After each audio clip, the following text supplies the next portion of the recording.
Nav was saying something the other day in an interview that Toronto artists are burning themselves out. Do you agree with that? I mean, it depends on how you interpret that comment. Like, burning ourselves out.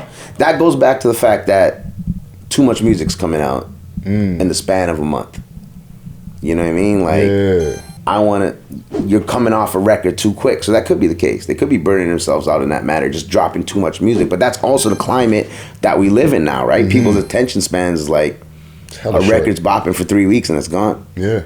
And people are on to the next part. So you gotta like find a balance in between that, in between releasing music and sticking with something to get traction. So that could be the case, that we're burning ourselves out. Like, I mean, and we're having this discussion before we start recording off air, is that, I mean, when everybody is a rapper, you know what I mean? There needs to become a point where like, it's just not it for some people. Yeah. You know what I mean? It's just rap is not the motive. Unless you're looking at like, what's the goal here? Yeah. Like, are you trying to make a career out of it? Because it's not a career for everybody, right? Yeah. So we could be burning ourselves out in that aspect. And I mean, I think we need a lot more managers. We need a lot more PR people. We need a lot more publicists. We need a lot more people in publishing. Like, we need more of that. We have way too much rappers, but not enough still. Even to this day and age, we don't have the infrastructure that they do down south. You know what I mean? Like, we don't have people to support the music. Yeah. So, we're burning ourselves out, for sure. Yeah. One thing I find annoying, right, as somebody who's doing interviews as well, right? Like, I book interviews weekly. Try to go, like, a few months ahead of time. But, like, one of the most annoying things is, like, somebody just not showing up. Right. And ghosting us all. Like, just, like, not fucking... like going off the internet for a second, and then like 2-3 days later they pop back up. That's funny because there's a dude that came into town to see me. Well, he was here for whatever, but he came to chat, and he's from Vancouver. He has a blog, and he had set up 6 interviews. All of them were no shows. Wow. All of them. And then, you know what I mean, that doesn't happen as much with the station because obviously it's a platform where artists like, okay, I need that. I need that, like, because at any given time there's anywhere from 100 to 200,000 people listening. Yeah. So like they're not gonna ghost on that shit.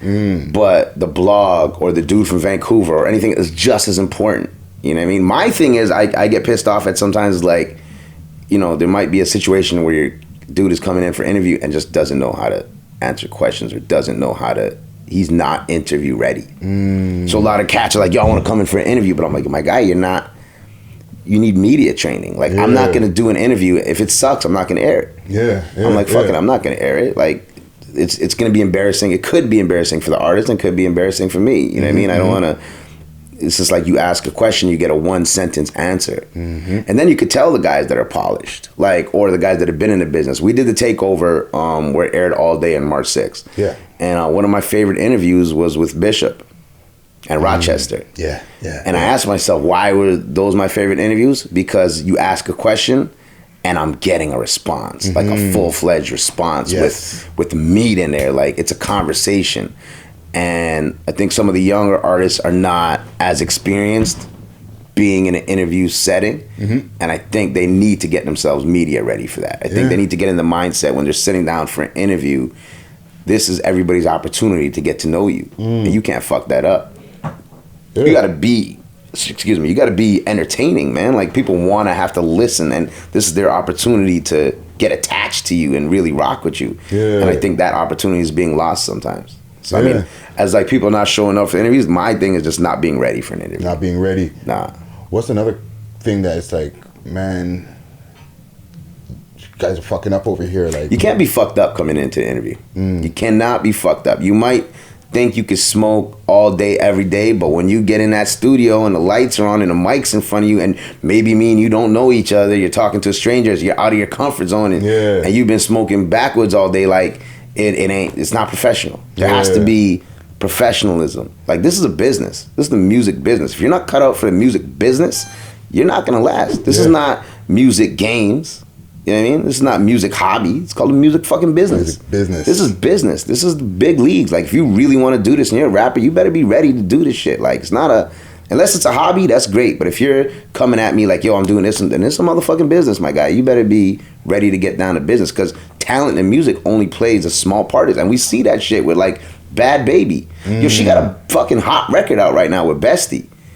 And like we do a thing on the station called New at 9, where we play record and everybody, you know, it's like the pump it or dump it kind of thing. Yeah. And I wish I never told anybody the record was Bad Baby, because everybody was shitting on the record because it was bad Baby. Catch Me Outside. Yeah. But the record is hot. Why? Somebody wrote the record for her. Somebody sat down in the studio with her and perfected her flow. Mm-hmm. You know what I mean? They marketed. They got Megan Thee Stallion on the record. Mm-hmm. That's all business. She can't rap for shit, I'm pretty sure. You know what I mean? I'm pretty sure if you just put her in a studio without the machine behind her. And say, write some bars. Right? That's Cardi B, right? Isn't that not Cardi B? Isn't Cardi B not like made out of the machine? That's business, right? Yeah. Obviously she got a flow. Fontaine. Right? Parson Fontaine's penning everything. Like that's him, right? So it's a business, man. Like the talent and shit only plays a small percentage of it. And I hate to say that. It kind of sucks that that's the case. Lil Nas X. And I fucking rock with that record, man. I dig that record. Yeah. You know, it's funny because I was at CMW, Canadian Music Week, and Jermaine Dupri was doing a panel. And he was saying, you know, we're in an era where there's a young, dumb, and stupid category of music. And it's not like he was dissing. He wasn't dissing because he was saying So Def was kind of built off of young, dumb, and stupid. Yeah. You know, Criss Cross, the Pants Backwards, a lot of his acts, the Franchise Boys. Oh, I think she liked I think it was young, dumb, and stupid. And now we see that with Lil Nas X. You know what I mean? Yeah. Like Bad Baby. I think Whoa Vicky got a record coming out. Like, Jesus Christ. Are you giving gunshots for Whoa Vicky right there, bro? She's my entertainment, yo. She is entertaining. I don't know if she's entertaining. Actually, I take that back. I never listened to her music. I seen one of her songs where Adam 22 was reviewing her song, and I was like, whoever wrote it for her actually put her in the pocket at the same time too. Right. You know what I'm saying? Right. Just like how you're saying with Bad Baby. Right. It's same fucking thing. Right. It's just like the more ratchet version.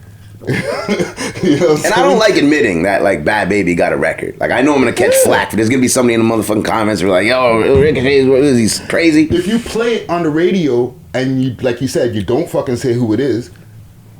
What's the differentiation? And listen, I'm not listening to Bad Baby like I'm listening to J. Cole. You know what I mean? This is not the same situation. I'm just like, no, the sauced up, drip you know, have fun, listen to some driving down the Gardner and just bopping. You know what I mean? Yeah. So it's like. But the young, dumb, and stupid thing, it's a thing. That's a category of hip-hop. Like, we have cloud rap, we have mumble rap. You got young, dumb, and stupid rap. Wow. And that's Lil Nas X. Even with Made in Toronto, what does an artist need to do to get ready for that then? Like, I like to think of it like this. A lot of cats come up to me and they're like, how do I get my record played? Well, I want to know that I am not your sole outlet for your whole career. Yes. You know what I mean? It can't be, I'm gonna play the shit on the radio and then that's it. You're not doing nothing else. Like you gotta have a career going. You gotta buzz. Like, you know what I mean? Then don't get me wrong, this is a stepping stone for emerging artists.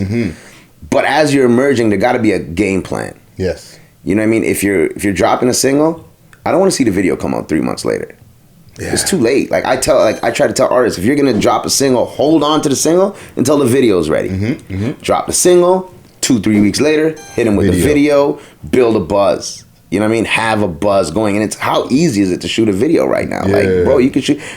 Back in the day, coming up, you needed at least, remember, a factor grant for a video was 20 racks. You need 20 racks to shoot a motherfucking video. Yeah. You could shoot a video for $150. Yeah. You can shoot a fucking video on your iPhone. Yeah. You know what I mean? If you knew somebody that can edit the shit. No, this is true. There's no excuse for you not to be able to have a video. Yeah. Not a bunch of them. And you need a business plan, right? Because it's the music business. So tell me, your record's gonna impact radio on this date. Your video's gonna come out this date. You have you're doing something to reach out to. Maybe you got shows, you got something going on, or you have a marketing plan. You're spending X, Y, and Z amount of money on social media to connect with that listener for people to find you. I just don't want it to be me or like the Made in Toronto takeover to be the only outlet, and you're just gonna bank on that and just see if that rides out. You know what I mean? So blow up. Yeah. So that's the one thing. A, you gotta have a radio edit. B, you'd be surprised. Like cats don't know what a radio edit is, or are just totally disregarding that when they're in the studio. And it can't be a radio edit where shit's just all blanked out, because that sounds horrible on the radio. You know what I mean? You want the stems, you want to go in there and make it nice and clean. And then you got to be able to fill out a submission form. I get it all the time where somebody just slides in my DM with a YouTube link. Or somebody like, you know, and no dissing, but somebody hit me, is like, can you play my YouTube on the radio station? I thought, was I smoking too much that day? Did I read the shit wrong? Like, did you say, can I play your YouTube on the radio station? Like, I can't fuck with you like that. You have to understand at least how the radio, like, at least the gist of what a radio station is. Sorry, which camera is on? This is national fucking radio, okay? Listen to what the man is saying, okay? Continue. Like, you gotta be able to, like, fill out a submission form, man. Like, and if you can't do it, you need a manager, or you need to get your mom to do it, if that's the case. Soften. If you don't know how to, you know, fill out, or I think sometimes cats are just lazy. They look at it, they see like 12 or 15 fields and like, I don't want to do all this shit. You know what I mean? Like, you need to upload your shit to sound, like, your music needs to be available somewhere, and then you need to go through the steps and submit the record. Yes. And then that doesn't mean the shit's gonna get played. Like, like I said, I want to play artists that I know are gonna have an impact, that are gonna, like, people are gonna fuck with. You know what I mean? Follow up. Right. You know what I mean? I just don't want to play a one and done. It happens, and we'll make that opportunity available. But I want to know there's a career here, like, because that could be somebody else's spot. That could be a spot for the artist that has a game plan, has his video shot, knows what he's doing, like, has follow-up records. Yeah. You know, and I think we're kind of tightening the reins a little bit right now to make it a tight rotation so that we can grow artists, so people can be familiar with records. You know, so we can actually support artists that are really dedicated to their craft. So I mean, it's simple. It's not like it's rocket science to get on the takeover. It's just you got to have your shit in order. And you can't try to put the press on me. That shit is not gonna work. I'm not a shaky dude. Like, I'm not gonna be like, so I'm gonna play your record because you're trying to. I'm gonna pull up. I'm just gonna pull up. That's not gonna work. Nah, B, fuck no. Pull up. Nobody gives a fuck, B. Like, you know what I mean? I mean, I'm not a gangster or nothing, but, like, all that's doing is shooting you in your foot. Because the same opportunity where you're like, I'm gonna pull up, you have an opportunity now. You have my attention. You have an opportunity to create a relationship. And I really rate artists, like, who are not shy. Like, I'll be out and about and come up to me, like, Solo. You up on Solo? Yes. Solo from my hands. Yeah. He just rolled up on me. He's like, yo, bro, like, you know what I mean? I know you're from the ends. You're the OG. This is my name. This is what I want to do. Can we sit down? I respect that. You know what I mean? You're taking an opportunity to build a relationship. That's going to have me more interested and more involved in what you want. And it got to be organic. Like, you just can't be fucking annoying either. You know what I mean? Like, if I'm not trying to talk to you, I'm not trying to talk to you. It might not be the right time. But creating a good relationship. Devin Tracy, like, I didn't know Devin Tracy from anywhere. I was rocking with his music. Me and him just started connecting. We have a relationship. I have an understanding of what he's doing now. So when I play his record on the radio, at least I can talk about it a little bit more. You know what I mean? So just trying to, like, be professional about things and, like, approaching the situation is the way to go rather than, you know. Rah. Hey, how y'all doing? Don't forget to like and leave your comments below. And if you like videos like this, as well as others on our channel, please remember to subscribe to the channel, as well as hit the notification bell so you'll know when we're dropping new videos daily.